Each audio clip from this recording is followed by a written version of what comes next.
Nabi berkerut dahinya. Sahabat tadi duduk, berkerut lagi dahi Nabi. Sahabat tu bangun keluar, maka Nabi senyum. Jadi sahabat-sahabat yang tanya, kenapa ya Rasulullah semasa pemuda tadi masuk engkau berkerut dahi? Rasulullah jawab apa? Masa dia masuk tadi, masa dia datang tadi, aku melihat berbondol-bondol dosa yang dia pikul. Tapi setelah dia duduk dalam majlis ilmuku, dosa yang dipikul masih ada, masih dipikul lagi.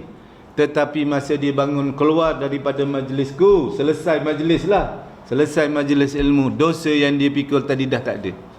Maka duduk dalam majlis ilmu menghapuskan dosa-dosa kecil. Jelas? Duduklah molek-molek dengan adab. Saya berguru dengan Syekh Nuruddin Al-Banjari. Bersandar saja dekat dinding dia tak reda. Dia kata siapa nak rakam. Masa kita mengaji, siapa nak rakam. Tapi kalau balik rakaman tadi, dengar rakaman sambil makan, sambil baring, dia tak reda.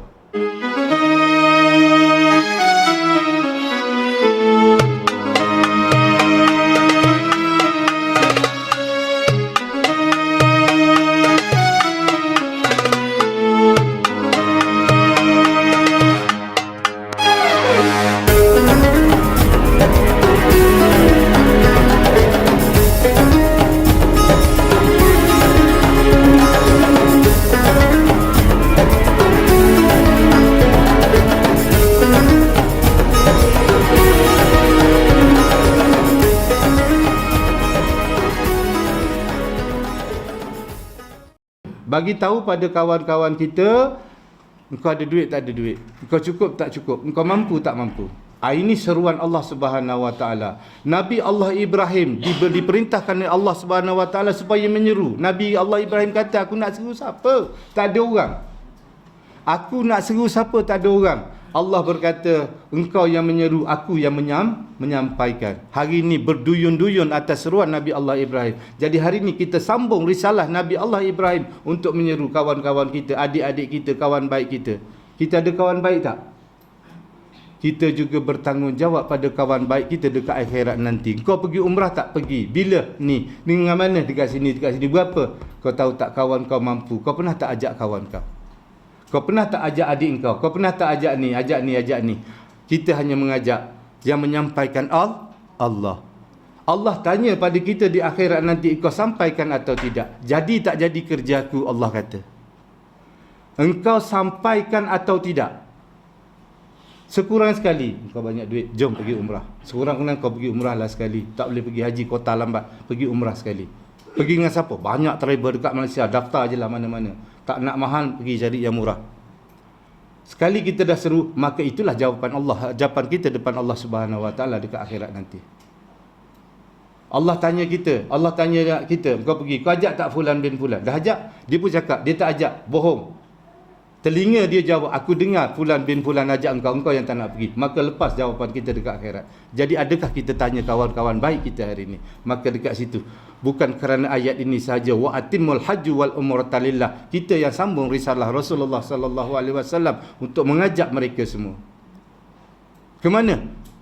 Haji dan umrah. Allah tulis dekat dalam Al-Quran, haji dan umrah. Hari ni nak pergi haji, takkan dapat.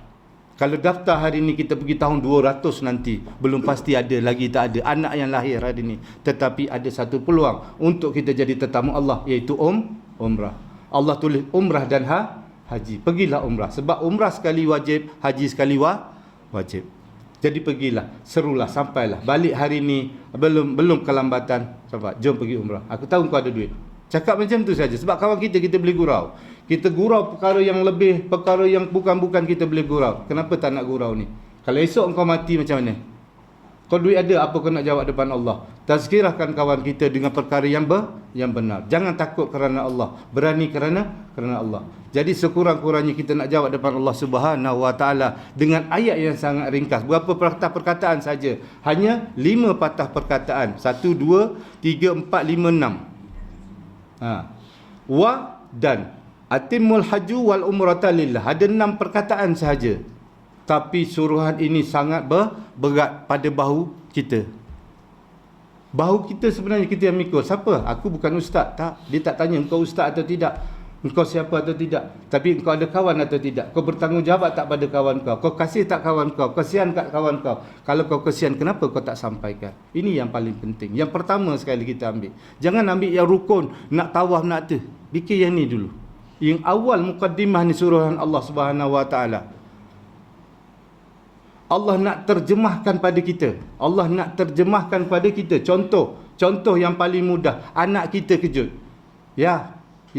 Umi suruh kejut subuh. Jadi Allah nak menyampaikan, Allah nak menterjemahkan suruhan tadi. Aqimus salah. Anak kita yang datang kejut. Mak isteri kita yang suruh. Tapi Allah menterjemahkan bahawa suruhan Allah yang menyampaikan tidak kira siapa sahaja. Anak kita datang jemput. Maka anak kita yang menyuruh. Anak kita yang datang menyeru. Aqimus salah. Kita tengah tidur. Ada ayah anak kita datang kejut. Ayah bangun dah, subuh dah ayah, bangun. Ayah pun bangun. Mungkin pada masa tu kita letih. Anak kejut. Maka itulah suruhan. Itulah perintah. Itulah penyampaian. Pada anak kita yang belum balik lagi. Anak kita tak semayang pun. Kecil je anak kita. 4 tahun. Ayah. Olat. Itu je. Tetapi itulah Allah nak menterjemahkan suruhan Allah. Melalui anak kita yang kecil, kejut masa kita tidur. Dekat sini sama juga. Allah nak terjemahkan melalui kita. Dan wajib kita sampaikan. Jangan sampaikan, pergilah dengan Darul Muttaqin gini. Tak. Kau ada duit tak? Aku tahu kau ada duit. Aku dah pergi umrah. Kau pergi juga umrah. Kau kena pergi juga umrah. Tinggal aku dah cakap dengan kau. Tapi kita ada bahasa-bahasa yang kita selalu guna pada kawan kita. Kita yang tahu channel kawan kita. Ini dia angin dia kus-kus. Ini angin dia bus-bus. Ini angin dia dum-dum gitu. Macam-macam angin. Jadi kita yang tahu sebab kawan kait kita. Kadang-kadang kawan kita boleh baca, boleh nasihat dalam gurau. Engkau duit berlambak tak boleh nak mati pun. Contoh. Engkau duit berlambak 7 keturunan tak habis nak makan, tapi kedekut, bakil, umrah tak nak pergi. Boleh juga cakap. Ada kawan yang boleh cakap macam tu. Tapi cuba saya tak kenal, tiba-tiba cakap dengan abang macam tu. Terajang saya, betul tak? Jadi kita ada channel kita. Macam mana kita nak nyampaikan yang Allah suruh dalam Al-Quran. Wa atimmul hajju wal umrata lillah. Fardu. Tunaikan. Tunaikan. Kita tahu dia mampu. Maka kita seru dia untuk pergi. Dengan siapa? Pergilah. Beratus travel agent. Ada tak 1,000 travel agent dalam Malaysia? Tak sampai tapi dekat-dekat. Kalau kita tengok dalam senarai itu 600 lebih kalau tak silap saya. Banyak travel agent. Pergilah. Kuala Lumpur ada, Johor Bahru ada, Muar ada, sekat sini pun ada agent-agent. Pergilah mana-mana yang kita rasa berkenan, yang kita rasa selesa, yang kita rasa sesuai, pergilah. Tapi sampai itu wajib kita sampaikan. Wallahu a'lam bishawab. Okey. Ini slide mana ni? Ni. Okey, kita terus pergi niat. Awal mukaddimah ni niat tu. Kita pergi dengan niat. Niat dekat sini, niat dekat sini 3 saja. Cari redha Allah, jauhi riak dan takabur, bukan kerana makhluk. 3 saja yang kita harus faham. Niat dekat sini bukan niat nawaitu umrata wa ahramtu biha lillahi ta'ala. Bukan ini. Niat kita nak pergi Mekah sekarang ni. Kerana apa? Kerana apa? Kerana redha Allah, kerana sebab makhluk, kerana nak menunjuk-nunjuk, kerana nak berlawat. Tak boleh, bang, kenapa ni tak boleh bang? Orang sebelah rumah kita dah pergi ni kali ketiga bang, kita baru kali kedua. Tak boleh bang, kita kalah nanti ni.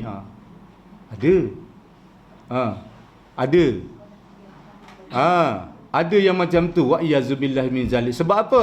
Tetamu Allah ada 3 kategori. Tetamu Allah ada 3 kategori tetamu Allah. Yang pertama sekali, tetamu yang diradai dan dirahmati. Yang kedua, tetamu yang dalam kesamaran. Dan yang ketiga, tetamu yang dilaknati. Dekat mana kita nak pilih? Kalau kita nak menjadi tetamu yang diradai, letaklah nombor 1, mencari redha Allah, bukan cari redha makhluk. Kalau cari redha Allah, kita jaga segala-galanya dekat sana. Nanti dalam bab akidah ada bab tanah haram. Kenapa disebut tanah haram? Dalam bab akidah nanti akan dibahaskan, diterangkan satu siri. Satu persatu, slow, sikit demi sedikit, insya-Allah habis 10 siri. Tuan-tuan pergi ke tanah suci nanti tak bergantung dah pada Mutawil. Sikit-sikit ni, sebelum ni sikit-sikit, ustaz mana ustaz, ustaz mana ustaz, ustaz mana ustaz. Pening ustaz tu. Jadi ustaz yang betul dekat sini jadi tak betul, pening.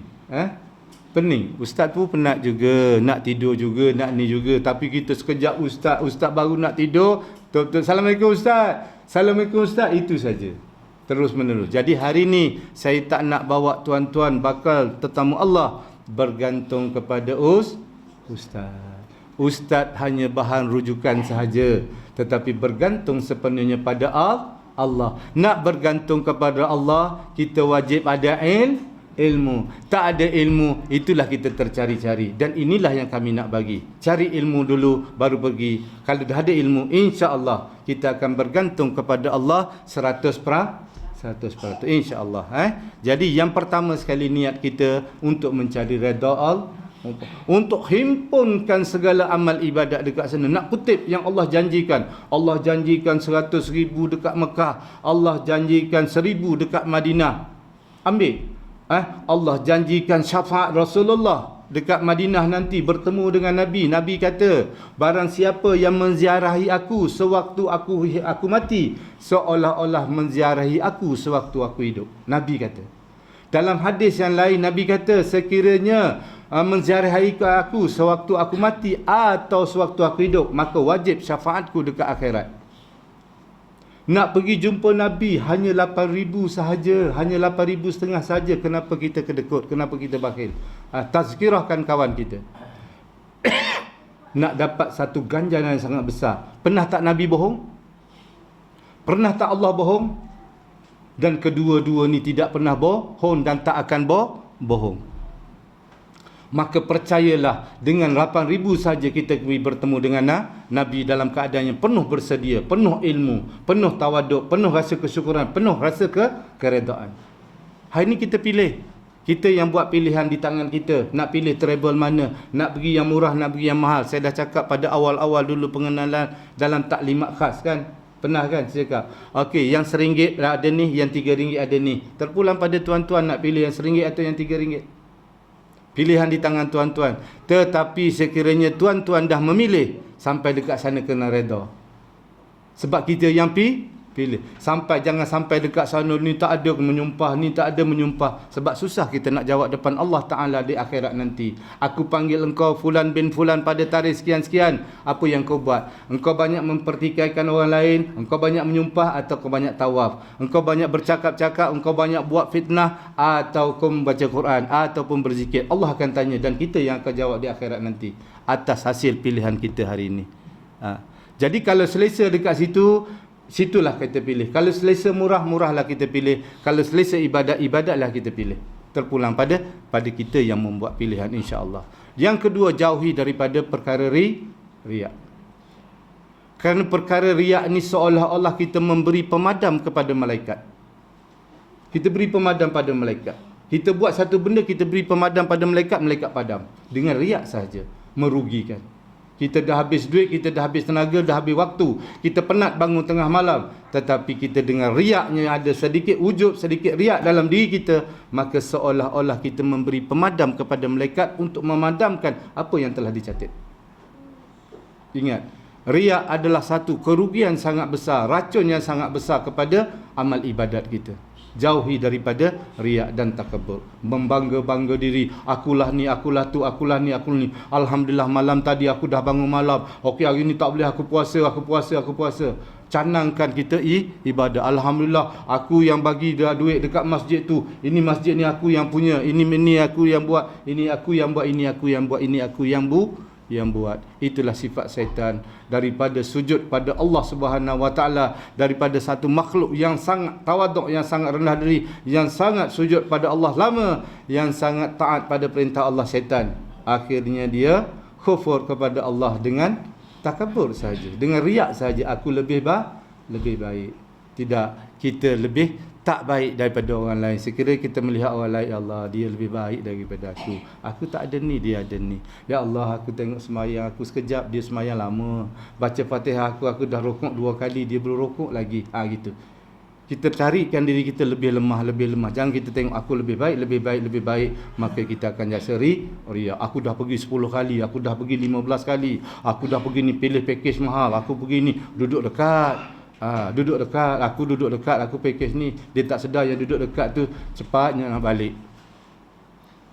Duduk dekat cepat nak balik. Salam saja balik. Tapi kalau duduk jauh, Assalamualaikum, jom balik. Allah jauh penat, tak apalah, lepas asar lah kita balik, kita tunggu lepas asar. Ada satu asbab supaya kita duduk. Sekurangnya kita duduk situ, tak mengaji, tak baca Quran, tak solat, kurang-kurang kita itikaf. Dapat pahala itikaf. Diganda 100,000. Ada kebaikannya. Tapi kalau kita tak larat, kita ada duit, ada mampu, apa salahnya kita ambil untuk selesa. Dekat situ kita ukur iman kita. Aku nak balik, aku nak duduk masjid. Allah bagi aku kelebihan dah ni, duduk dekat. Tapi aku nak balik, kita nak balik. Gitu. Aku nak datang cepat, aku nak datang lambat. Itu Allah uji pula iman kita, nak pergi cepat atau nak pergi lambat, nak balik atau tak nak balik. Sebab boleh balik. Jom, hauslah. Jom ngeteh, dekat. Tapi kalau jauh, jom balik ngeteh. Tak nak jauh lah. Tu. Ada satu sebab. Tapi kalau dekat, tapi kita tak larat. Ada kemampuan, ada kemudahan, pergilah yang dekat. Tak mampu, pergilah yang jauh sikit. Sebab jauh dengan dekat, murah dengan mahal. Itu. Jadi dekat situ. Jadi jauhan daripada riak dan takabur. Itu. Dan akhir sekali aku begini bukan kerana makhluk. Banyak hari ni orang buat kerana makhluk. Datang ustaz selebriti penuh masjid. Datang ustaz selebriti buat ceramah dekat masjid penuh. Tapi ustaz kampung, imam yang baca tazkirah, tak ada orang. Ada 2 baris pun tak penuh. Ada sebaris pun tak penuh. Ambil ustaz kampung, panggil buat ceramah Maulidur Rasul, tak ada orang datang, 2-3 kerat je, padahal sembelih kambing. Tetapi panggil ustaz selebriti, penuh sampai keluar. Kerana siapa kita datang tu? Jangan melihat siapa yang memberi, lihatlah apa yang diberi. Itu kata ulama. Jangan melihat siapa yang memberi, lihatlah apa yang diberi. Tadi anak kita kecil je, tak pandai pun. Nak basuh, nak cebok sendiri tak pandai, tapi dia kejut. Allah yang beri alamat, Allah yang menterjemahkan. Papa olat, papa olat. Kita berbangun solat. Kalau anak tak kejut, kita tak bangun. Sebab anak kejut, kita tak bangun. Itulah Allah menterjemahkan untuk sampaikan perkara yang fardu. Jadi datanglah dengan niat ilmu, bukan kerana makhluk. Pergi kat sana, okey aku pergi umrah bersama ... Kenapa pergi? Aku pergi ni bergambar sama-sama. Saya pernah ada pengalaman, saya cerita sedikit, saya tak nak sebut siapa. Saya berdua dengan kawan saya sama-sama travel.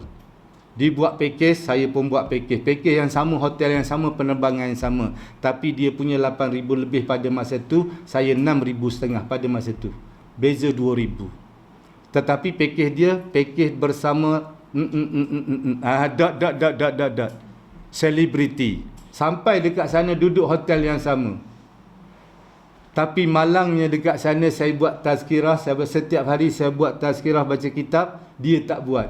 Dan jemaah yang pergi 8,500 duduk dalam kuliah saya. Kelebihan dia dapat bergambar dekat sana, dapat masuk sekali kuliah. Tetapi jemaah saya juga dapat masuk sekali itu. Dan jemaah saya juga dapat bergambar dengan selebriti itu. Sebab apa? Dalam hotel yang sama. Duduk dalam hotel yang sama. Ustazah, boleh bergambar? Tak boleh.